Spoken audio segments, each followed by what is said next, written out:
Good morning to the respected panel of examiners. I am Taiju. Today I'll be presenting our research title, Factor Influencing the Demand for Coffee Among Universiti Utara Malaysia Students. This study was conducted for our research method course under the supervision of Professor Maya, Dr. Mukrish. In this era, coffee is no longer just a beverage, it is a cultural and social phenomenon. In Malaysia, the growth of specialty coffee and cafe chain has been significantly increased recently. According to data from the Department of Statistics Malaysia, national consumption has risen steadily from 625,000 bags in 2013 to approximately 800,000 bags by 2022. University students are major consumption segment in this market. For students, coffee serves as both a social indulge and a stimulant for academic performance. Despite this growth, there is lack of localized research that measure how price, income, and substitute goods specifically interact within the UM student populations. For our problem statement, we had separated them into four parts. The first one is habitual dependency. Coffee has become a daily routine for students to maintain focus and social interaction. Second, the economic pressure. Rising living costs and fluctuating price create financial strain for students on limited budgets. Third, the financial diversity. Students have varying purchasing power depending on their income sources such as PDPTN, MARA, family support or part-time job.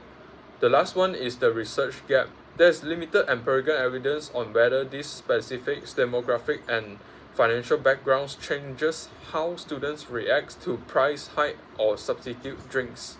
For our research objective, we have three of them. The first one is to examine the influence of gender difference on the income factor, price sensitivity, and the availability of substitute goods on the demand of coffee among the students of UUM. The second one is to examine the impact of variables such as change in average monthly expenses, the income variable effect, and the price factor, the substitution decision in shaping the coffee demand among students of UUM. The third one is to examine the significant relationship among the factor of income, price, and substitution products and the total demand of coffee among students of UUM. For our research question, we have three of them also. The first one is, do difference between gender influence the income factor, price factor, and substitution goods factor for the demand for coffee among UM students?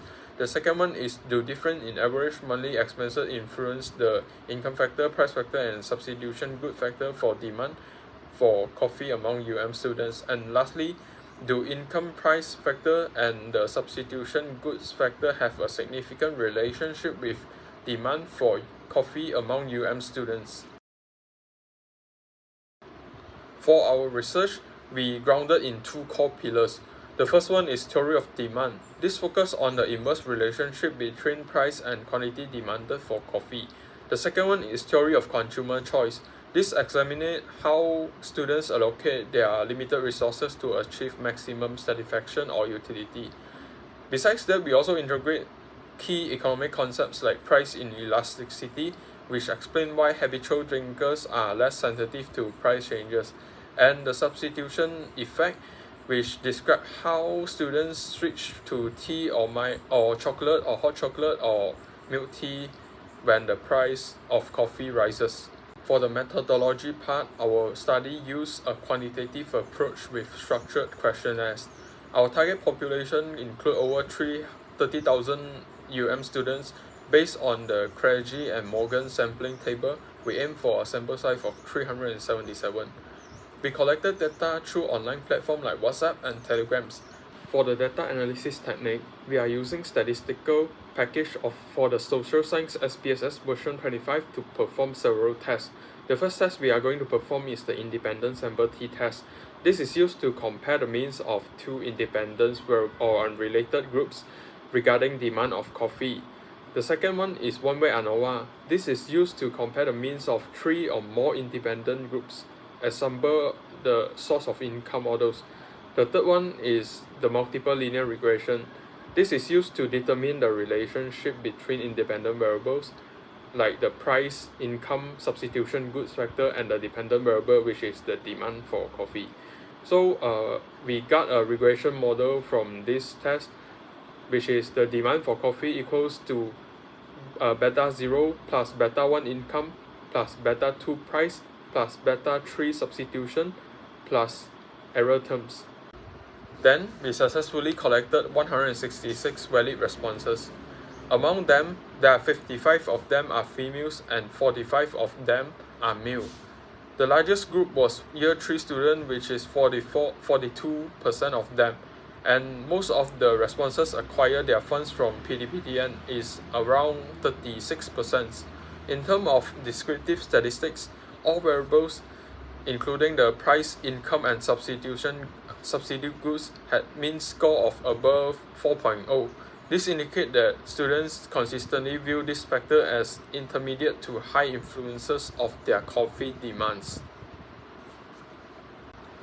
We perform an independent sample t-test to see if male and female have different demand patterns. These results show no significant difference between gender. Because the price factor for the price factor we generated the p-value of 0.569. For income factor we get 0.529, and for substitution goods factor we get 0.485. Since all p-values are greater than 0.1, we fail to reject the null hypothesis. This finding aligns with the research by Samogia and Riedel, which suggests that the personal preference and economic attributes rather than gender drive coffee demands. Next, we also conducted a one-way ANOVA to see if the source of income like PDPTN or MARA makes a difference. We found a statistically significant difference in the price factor with a p-value of 0.03.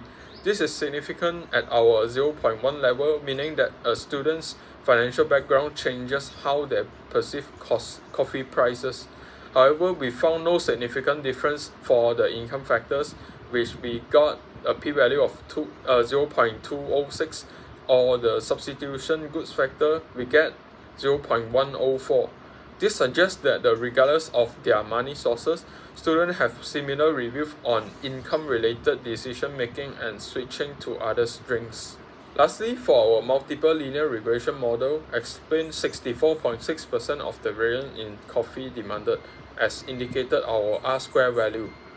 Then we also generated a regression equation, which is the demand equals to 0.043 minus 0.029 of price plus 0.725 of income and plus 0.275 of substitute goods.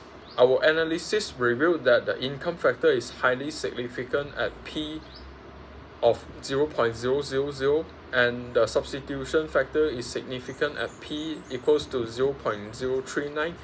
However, for the price factor was not significant at the p-value of 0.789.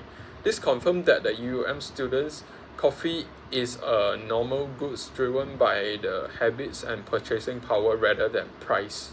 Our discussion concludes that coffee is a staple habit where demand jumps as income rises. Because students are relatively price insensitive due to routine. So in this case, we propose 3 policies. The first one is targeted marketing. Cafeteria can offer premium products for higher income groups and loyalty package for price insensitive segments. Secondly, for the second policy is product variety. Increase the ability of substitute like tea or healthy juice can promote balanced student spendings. The third one is financial literacy. The university could provide a training to help students manage their PDPTN or MARA allowance more wisely, not only in purchasing in coffee. Finally, we acknowledge our study limitations. We face a low active response rate on social media and potential self-reporting bias where participants might have answered quickly without reflection. For the future research, we recommend expanding the scope to multiple universities across Malaysia. We also suggest including new variables like academic stress, taste preference, and peer influence. A longitudinal studies would be valuable to capture how consumption changes during exam periods compared to the start of the semesters. To wrap up, coffee is an integral part of student life at UUM, primarily driven by habits and purchasing power. We hope this study provide a valuable insight for campus stakeholders. Thank you and have a nice day.